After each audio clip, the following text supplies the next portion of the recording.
Qizim, qayergadir ketmoqchimisiz? Ha, bugun opa-singillarim bilan kafega borib o'tirib kelmoqchi edik. Voy, meni daveniyam ko'tarilib yotibdi. Holatim yomon-ku. Aslida hech qatim og'rigani yo'q. Kelinim ketmasligi uchun atidan qilyapman. Qizim, o'zingizga yangi narsa oldingizmi? Ha, xidra soyaquvdi, atir oldim o'zimga. Bunaqa paytda oyijon esdan chiqib qoladi-ya. Aslida men hech qanaqa atir kerak emas, shunchaki kelinim tengiligimda menda bo'lmaganligi uchun atir qildim. Oyijon, bugun bir kun uyimga borib onam bilan yotib kelsam maylimi? Voy, uy to'la ish bo'lsa, qanaqa qilib bir kunga borasiz? Mayli, 1 soat boring-da, ko'rib tez qayting. Aslida onadan xabar olish juda ham muhim ekanligini yaxshi bilaman, lekin men yosh kelin paytimda menga qaynonam ruxsat bermaganligi uchun men ham bularga ruxsat bermayapman. Hurmatli qaynonajonlar, kelinlarimiz biza yashagan hayotni yashashga majbur emaslar.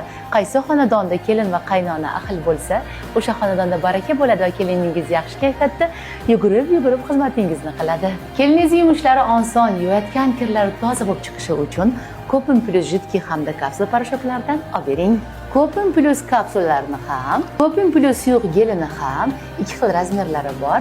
Xohlaganinglarni olaverasizlar. Kopin Plus premium kir yuvish kapsulalari hamda gellar Koreyada ishlab chiqarilgan ushbu kapsulalar nafaqat kir yuvadi, balki ichidagi mayon granulalarga ajoyib hid ham beradi. Hidlari 48 soatgacha kiyim va matolarda turadi. Mahsulot gipoallergen, yosh bolalar kiyimlarini ham yuvsa bo'ladi, allergiya keltirib chiqarmaydi.